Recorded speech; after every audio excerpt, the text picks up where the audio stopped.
Tenzin Gyatso is a Buddhist monk. His message of compassion, altruism, and peace have made him a statesman for our troubled times. For 6 million of his followers, he is Holy Lord, gentle glory, eloquent, compassionate, learned defender of the faith, ocean of wisdom, His Holiness, the 14th Dalai Lama of Tibet.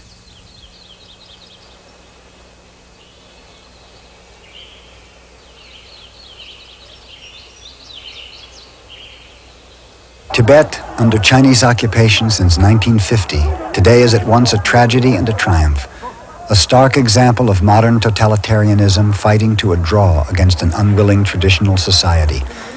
This material was filmed by Chinese police in the Tibetan capital Lhasa to identify Tibetan protesters some months before the Tiananmen massacre.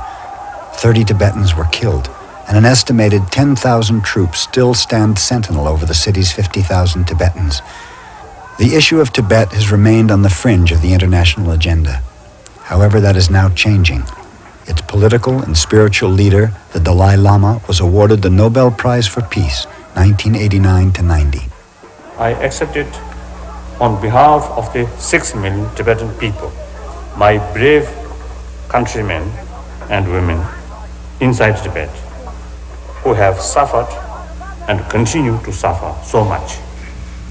They confront a calculated and systematic strategy aimed at the destruction of their national and cultural identities.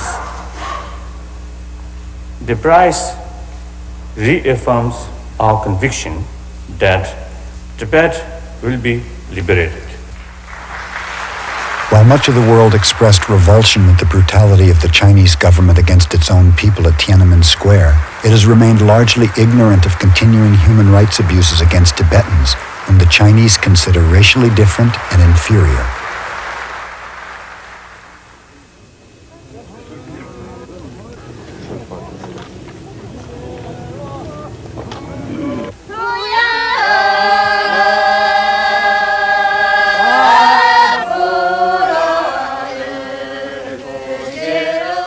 The Dalai Lama is today exiled in India by the Chinese occupation of Tibet.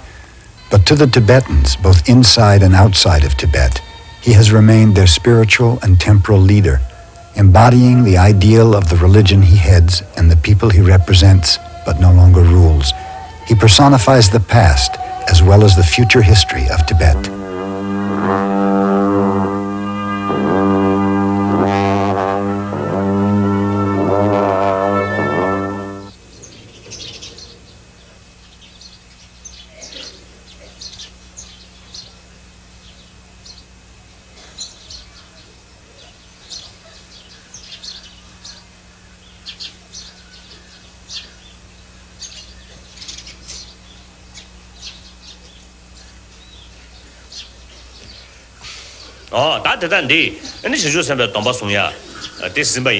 The Dalai Lama is heir to a religious tradition that began in Bodh Gaya, India, more than 2,500 years ago, when, seated under a tree, a young Indian prince from deep meditation attained decisive knowledge of the human condition and the unshakable certainty that he was released from its suffering.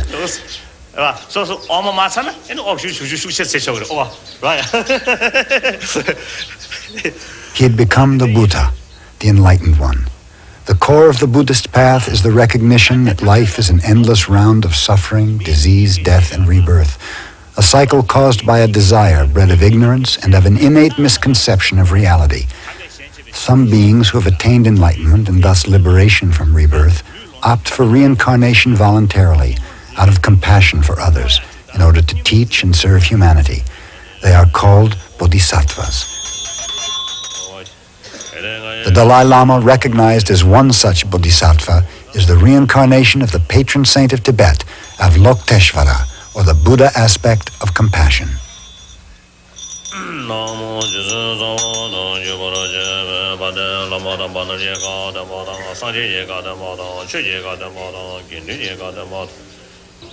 Tibetans were confronted by natural grandeurs so cruel that they brought an intense awareness of the contrasting splendors and terrors in the universe, relieved by a few pleasant plains and a spiritual quest.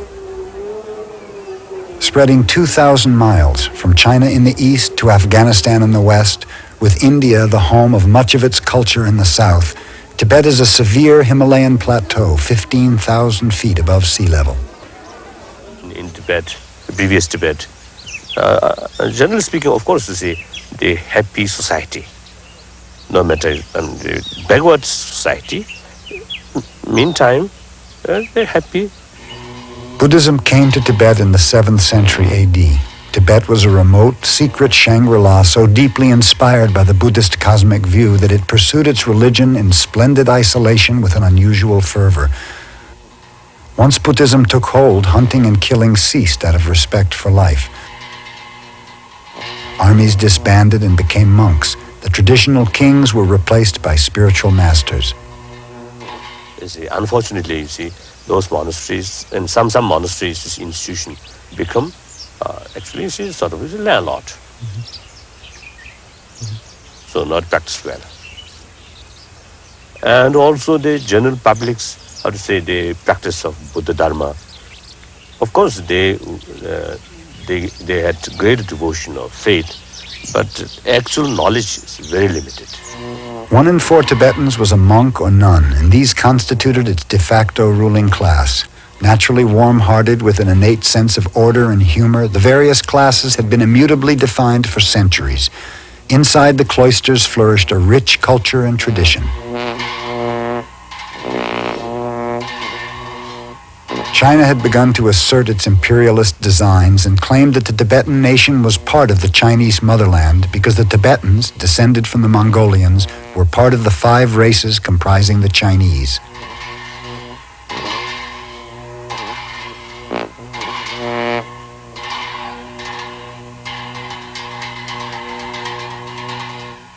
In 1933, when the great 13th Dalai Lama passed on to the honorable fields, the search for his successor began.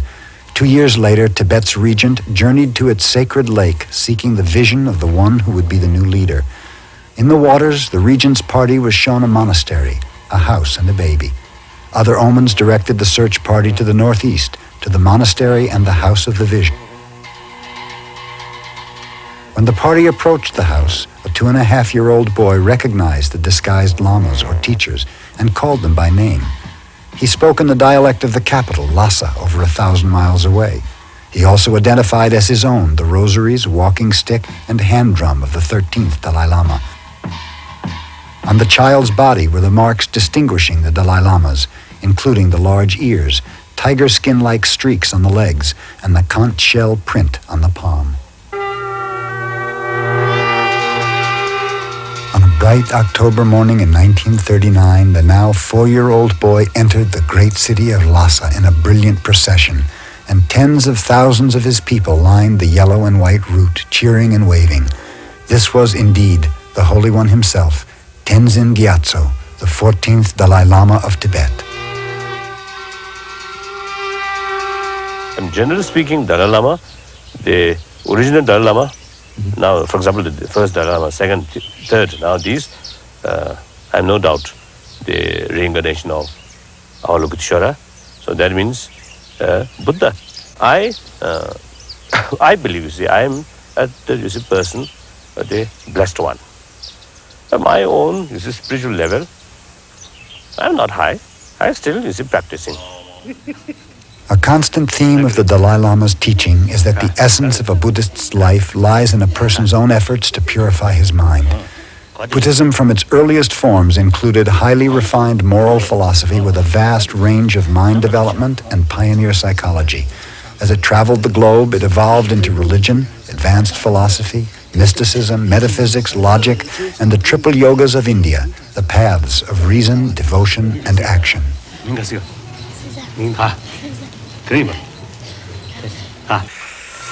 The philosopher king, born of peasant parents, began his long, arduous training while the regent held temporary power. Surrounded by tutors and attendants, he lived in splendid but disciplined isolation.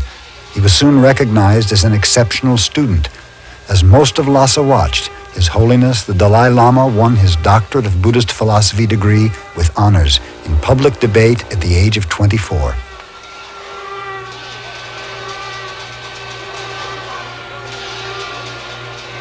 On New Year's Day in 1950, still only 16 years old, his education in realpolitik began. The new People's Republic of China announced its decision to liberate Tibet. As Chinese armies marched into a nation physically and temperamentally unprepared for war, Tenzin Gyatso assumed formal temporal power of Tibet as the 14th Dalai Lama to steer the country through one of its darkest hours.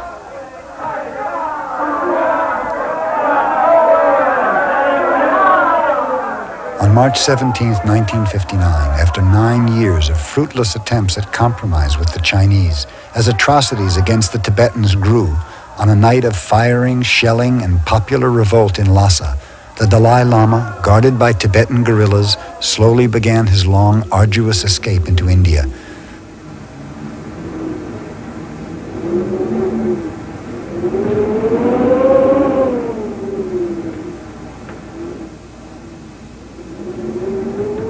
Over the next weeks, an estimated 87,000 Tibetans were killed, 25,000 were imprisoned, and over 100,000 followed him into exile.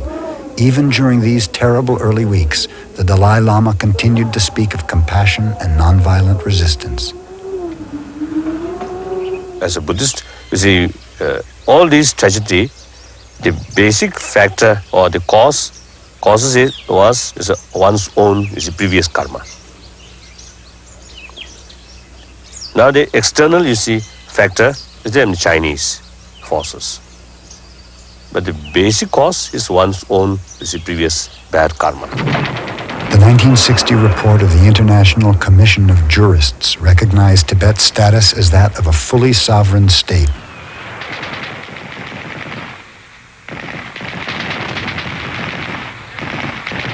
China was found guilty of the gravest crime of which any nation can be accused: the intent to destroy in whole or in part a national, ethnic, racial, or religious group. As such, genocide. Although, you see, personally, that enemy, harming on you, but forget that the enemy, some so-called enemy, that person, looking at him or her, that also a human being, just like me, wants happiness. So with that reason, you could develop genuine sympathy or compassion. At the end of the Cultural Revolution, the new Chinese order revealed that a mere 53 of the 6,000 monasteries of Tibet had survived.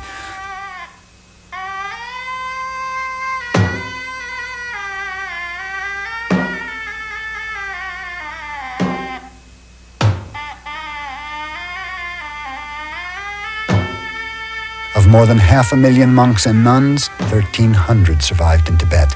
These numbers may increase, however, a socialist education is today a prerequisite to entering monkhood. I think Buddhism much emphasis on love and compassion. And Marxism, somehow, now for example, the class struggle on the basis of hatred. On the afternoon of March 31st, 1959, the Dalai Lama entered India and exile. The Dalai Lama seeking political asylum in India initially embarrassed its government.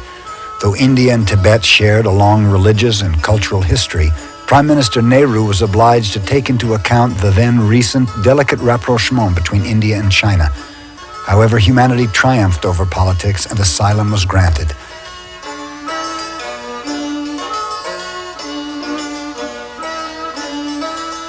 Dalai Lama became an honored guest in the land of Buddha's birth. Though there was profound sympathy and substantial material support for the refugees, there was little political backing. Tibet's isolation had given it no experience in international diplomacy and few friends.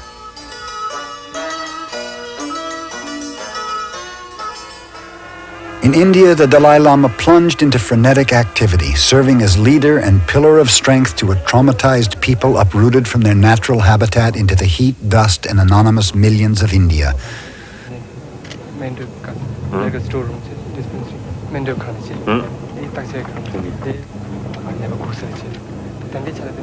The Buddhist concept that the material world is impermanent enabled the refugees to adapt to these monumental changes. They did not simply survive in India, they flourished.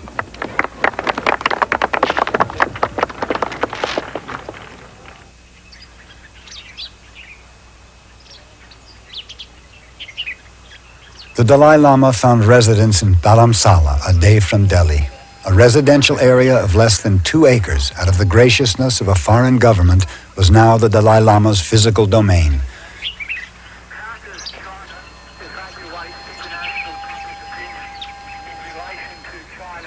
He was shorn of the external symbols that attested to his power and authority in Tibet.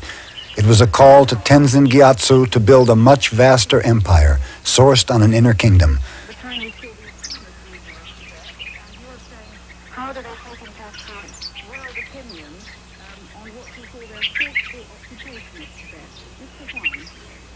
Tibet is not forcefully occupied.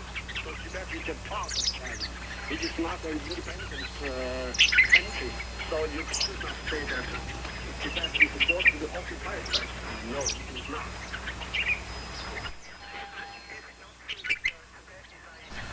National entity, and you have the right to national independence and national liberation from the Chinese. If China not shown itself to be opposed to national liberation by its occupation of Tibet by military force. For the Dalai Lama, the cultivation of inner peace and a refined integrity are the ultimate weapons that an individual can use to make a difference in this seemingly irrational world. While the world quickly prepared to put Tibet back on the shelves of myth and legend, the Dalai Lama and his people were driven by a different perception of reality. Religion was their wellspring, and it had top priority. Preserving and, as it evolved, perpetuating Tibetan religion and culture became an essential strategy in exile and countered Chinese attempts to decimate it. The Tibetan identity would not be allowed to die. For every major monastery destroyed in Tibet, a new, if smaller one, was built in India, continuing the same lineage and practices as in Tibet. Children, the hope of any exiled people, continued to ordain as monks, and senior lamas now began to reincarnate in exile.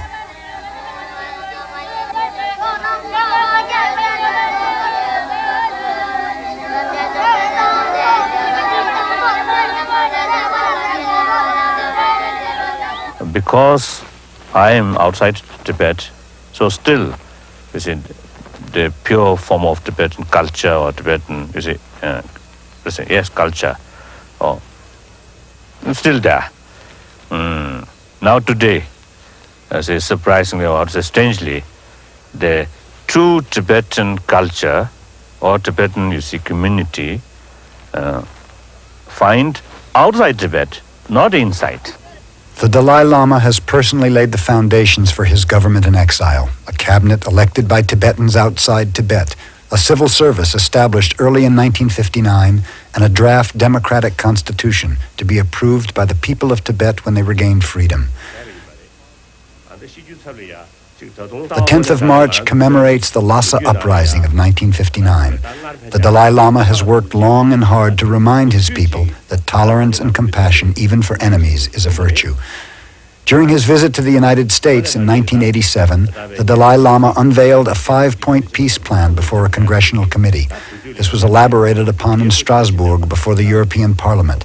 It includes a call to declare Tibet a zone of peace, to preserve the natural environment, and to stop the influx of Chinese into Tibet. To the dismay of some of his followers, the Dalai Lama even offered to renounce complete independence for Tibet, a struggle that the United States government actively, though covertly, supported until the 1972 Kissinger-Nixon rapprochement with China. The U.S. Congress has demonstrated some support for the Tibetan cause. Legislation signed into law by President Reagan codified 15 Fulbright scholarships for Tibetans in exile, condemned human rights violations being perpetrated in Tibet, and called upon the Chinese government to actively reciprocate the Dalai Lama's efforts to establish constructive dialogue on the future of Tibet. President Bush established Tibetan language Voice of America broadcasts to people inside Tibet.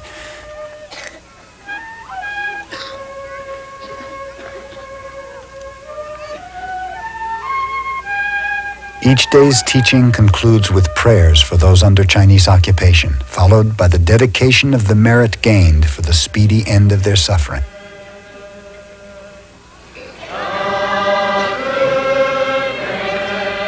words of the prayer. By their rough actions, masses of cruel ones are bringing down ruin on themselves and on others. They are drunk with demonic delusions. Forge the glorious unity of friendship among them, these objects of compassion, and with love and mercy, help them acquire the wisdom eye to see what is right and what is wrong.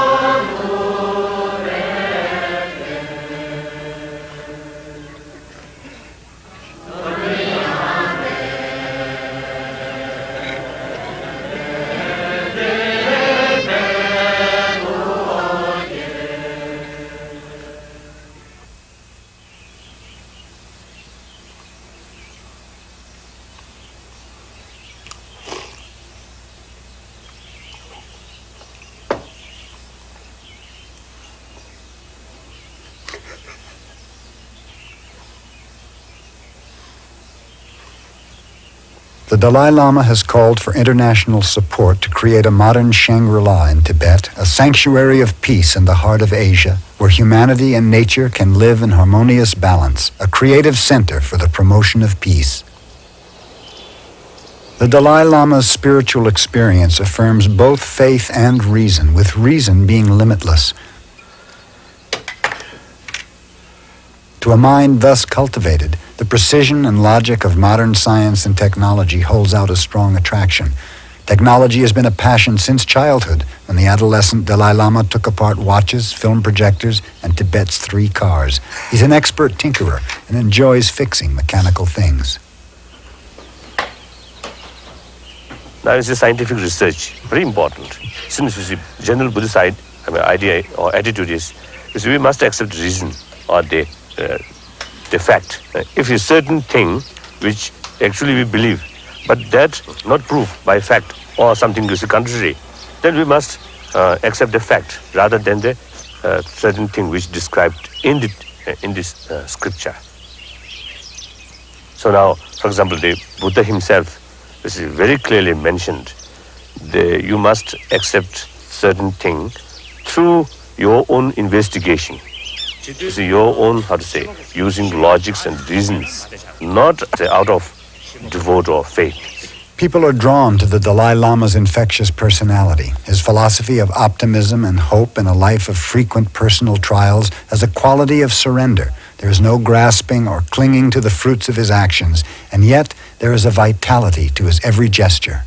In order to practice better, in particular that day, solely that motivation, I think 1 or 2 sacred may be all right, I think. So the main point is we have to look the result or the value. Basic Buddhist principle is relative. There's no absolute. For example, killing is very bad. Buddhists believe in non-violence. But now violence means now here many different level of violence and non-violence, with a very bad motivation to showing very kindness attitude. The ultimate goal or aim is try to lead wrong way and through very kind attitude. Now that is worst kind of violence, isn't it? In awarding the Nobel Prize to a political and spiritual leader, the Nobel Committee identified 3 elements in his peace philosophy: a commitment to nonviolence, to secure fundamental human rights for all people, and to focus attention on the natural environment. The Nobel Committee pointed out that the Dalai Lama combined the ancient wisdom of the East with a contemporary pragmatism. He has urged the cultivation of a harmony within man that can manifest itself in his relations with his fellow man and with nature.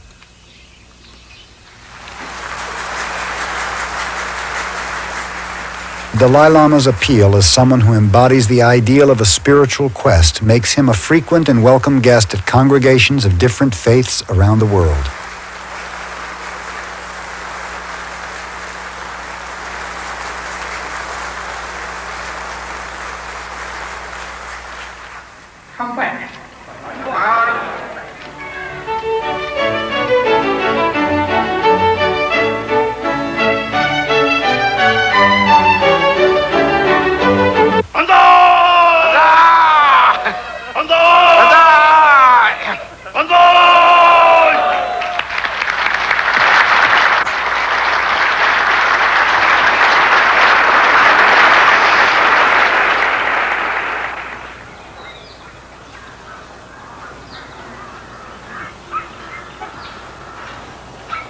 because there are so many different, mental disposition among human being.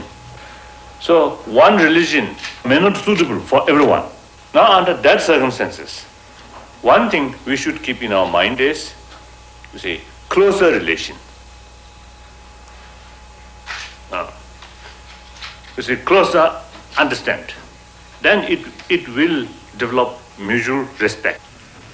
Now, I would like to give you just a token present as a memory. And here is a specially bound volume of a translation of the life of St. Benedict by St. Gregory, which was translated by one of our monks some years ago.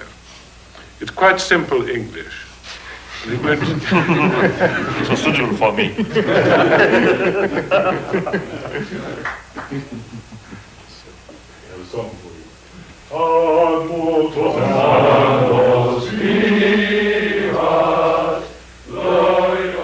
The Tibetan flag remains the symbol of a free Tibet in the future.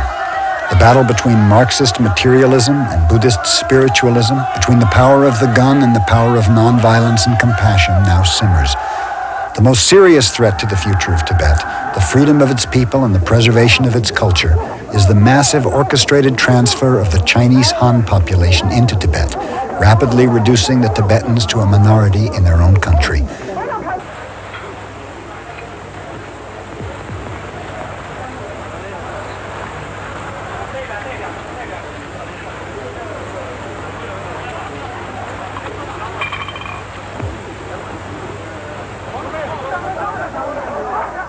The Dalai Lama steadfastly advocates nonviolence for his people and reaches out to a world increasingly responsive to his message of peace for all of us.